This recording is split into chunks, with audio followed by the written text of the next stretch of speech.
Hi, I'm Soni, or Soni Side Up. Welcome back to another episode of What's Cooking with Zucchini Greengrocers.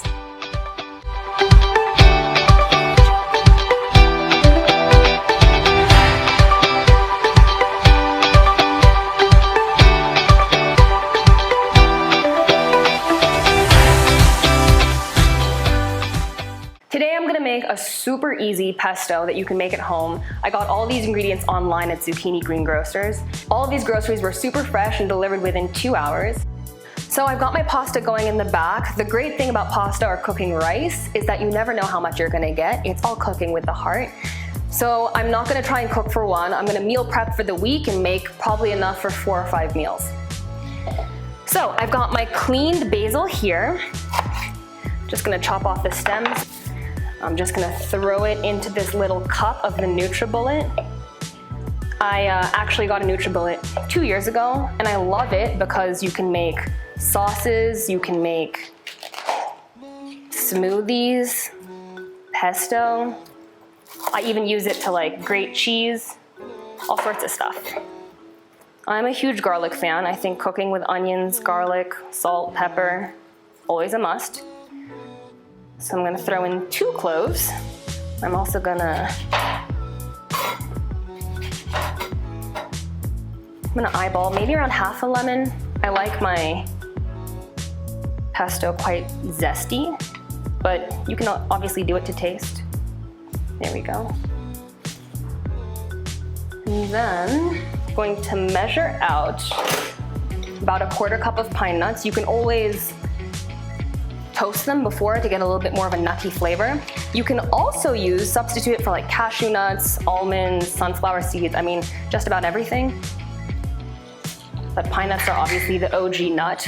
And I really love the cheese stand at Zucchini. They always let you try a little bit as you're shopping. And they have all sorts of delicious cheese. I'm going to cut off what I'm going to imagine is about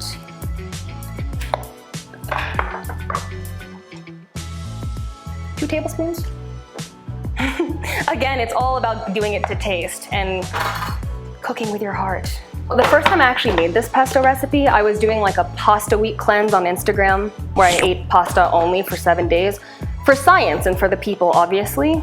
And you just never realize how easy it is to make with fresh ingredients and a NutriBullet. So I'm going to blend it.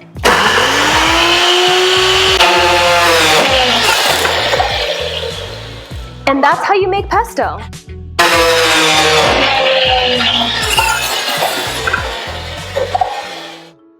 A little longer than a few minutes later. So here's my pasta, super hot. I'll taste it. Perfectly al dente. Way too much pasta, as I knew would happen, but that's okay. 1 or 2 tablespoons is actually good for 1 portion of pasta. And you can keep it in the fridge for maybe like a week and then in the freezer for 2 or 3. I'm putting in about a tablespoon or 2 of olive oil, and I'm gonna let that heat. And just slowly put that in. That's about half of a white onion, a medium or large size white onion. I'm also gonna saute these cremini mushrooms. It's probably around 100 grams, 150 grams of these mushrooms. And then 2 tablespoons of sun-dried tomatoes. I'm going to add a little bit of seasoning to these vegetables. I've got my tropical heat sea salt. Some chili powder. I always say, if I'm not sweating, I'm not eating. I like my food really spicy. And last but not least, some freshly cracked black pepper.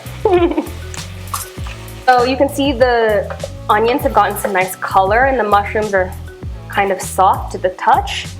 I'm going to add 2 tablespoons of sun-dried tomatoes. Mix it all in there. I also like to keep the liquid that the sun-dried tomatoes come in because I think it's really nice to add to salad dressings or when you're cooking other meals. Throw in a little bit of it with your olive oil. It gives it a nice zest or tang. Now I'm going to throw in a few handfuls of my pasta, and I'm going to slowly add tablespoon by tablespoon of pesto until it feels like it's got the right amount of sauciness.